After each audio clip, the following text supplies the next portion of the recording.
out of all your interests and your passions, where does poetry sit? Oh, right up Number there. one? Basically, every day I either read or listen to poetry. Wow.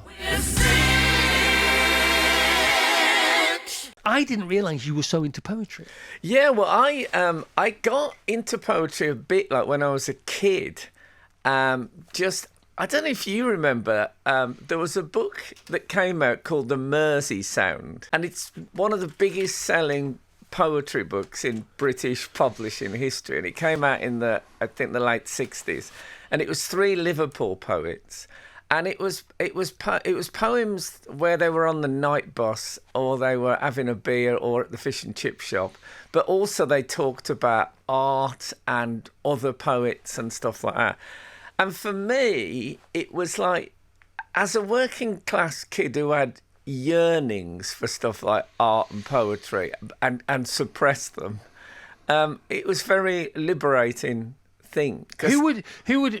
Who's the really famous, brilliant Liverpool poet? Would he have been one of the 3? It was Roger McGough, Roger McGough, Adrian Henry, and Brian Patton were the 3. Right. Yeah, but it's still talked about as because poetry books do not sell lots and lots. But that one, I think it was called The Mersey Sound. It was packaged, with a guitar on the cover and stuff like that. It's a bit rock and roll. It's a bit rebellious. It was late night. Yeah, it was funny, I would imagine. And it was taken something which is seen as, at the time, was very like a highly respected art form, and it made it of the people, yeah. So where'd you go from that? What's the next step on that staircase? Well, I had to, about the same time that I was asked to read a poem in an assembly, which was by a bloke called Lawrence Ferlinghetti, who was one of these American hip beat poets. Right. And I'd never even seen a poem. I mean, on the page, it just looked strange. The words were all over the place. And it's it's about Jesus, but Jesus is like a jazz musician in it. So it begins sometime during eternity, some guy showed up, and one of them who showed up real late, and it went about him being a hip cat and he really knew how to wail. So it was completely alien to me, but I just liked the feel of it on my lips when I read it out. And do you remember poems? Is that a sign of liking something? Because I remember lots of specific details about things that I like, and you don't even have to try and remember them. And I saw you reciting various poems in your programme, and I think, oh no, he knows that he really does know this stuff. I don't know loads off by heart. I wish I knew more, but lines... I honestly can sit at home, read a poem, and there'll be a line that literally makes me punch the air on my own in my room. I believe you. So give us an example of that then. I did one of the poems I did. I do a poetry podcast as well, which is also available, as they say. And I did a poem which I think a lot of people wouldn't take that seriously, called The Subaltern's Love Song.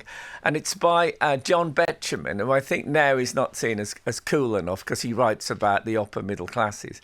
But he plays tennis with this woman in the song. And do you remember a thing called a press, which was like a wooden frame that you would put on the head of a tennis racket to stop it getting damaged? No, it also stopped the wood from twisting, wasn't it? Yeah. So he plays tennis and it begins, Miss J. Hunter Dunn, Miss J. Hunter Dunn, furnished and burnished by Aldershot's son. And you can hear the sh sound in there. And what strenuous singles we played after tea, 2 in the tournament, just you and me. So he's in love with this woman, he's playing tennis, and he talks about the speed of a swallow, the grace of a boy. And it says, the warm-handled racket is back in its press. And that, to me, sounds like the most sensual. Yeah. The warm-handled racket is back in its press. It's all about restraint and feeling this yearning and having to you sort are of... contorting as you're saying these words, which is fantastic, isn't it? It's a really, really good programme. So tell us about Pope. Give us a bluffer's guide to Pope and Swift. OK, well, Alexander Pope was... when he was born a Roman Catholic, and at the time, if you're a Roman Catholic, you couldn't go to most schools, you couldn't have a lot of jobs, you couldn't be in Parliament, you couldn't leave your money to your child, you couldn't own a horse over a certain value. There was a feeling that you might make a quick getaway if you did anything bad. So it was an oppressed group. He was also...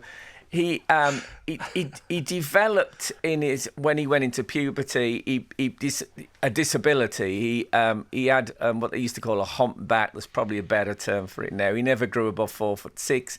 He was in constant pain. He talked about this long disease, my life, but he was a brilliant poet. And what's great about it is that idea that someone can have all this stuff against them, but talent is like this torch that takes them through all that fog and gloom.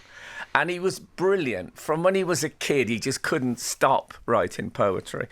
But he was, he could be a nasty piece of work as well. He kept, in the British Library, there are 6 leather-bound books. He used to keep this book, and if anyone said anything bad or wrote anything bad, he would keep them in this book. It's great that he asked his own publisher if he could get them leather bound. He didn't just want them lying around. And then he would write poems which ripped these people to pieces. So he would go into town, he'd have his Great Dane and 2 flintlock pistols ready for people. If he saw any poets, he'd upset. And there was a publisher who upset him by, he printed some poems, and it's not clear if they were by Pope or his friend, but he did them without getting permission. And Pope was furious, and Pope said, let's meet and sort this out as gentlemen. So they met, and Pope was saying, let's be friends, and shook his hand. But meanwhile, he put an emetic in the publisher's drink, which made him vomit for about 2 hours. He did that deliberately as a punishment. And then, rather than deny it, he wrote a pamphlet about what he'd done and what fabulous justice it was, and it was quite a good seller. Do you think he was fearless because he was in such pain, this disease called life, my life, that was so hard to wake up with every day? Everything else seemed so much easier and more navigable. Well, I talked to a disabled person on the show about and he said disability is a tremendous motivator. He says the I'll show 'em really does rise up to the surface. Frank, for those of us, I still, John Cooper Clarke, stuff like that, poetry, all awesome, isn't it? It's all poetry, though, you know what I mean? So the podcast I will do, something, I'll do Sir Thomas Wyatt, who was a poet who actually jousted in the same tournament as Henry VIII. And then the next week I'll do someone like Liz Berry, who's from the Black Country, writing now, brilliant poet. So it continues. It's not a thing from the past. Who's your favourite poet? Oh, that's a tough one because it changes every day. It's like what's your favourite? Okay, Elvis. not your favourite, but okay.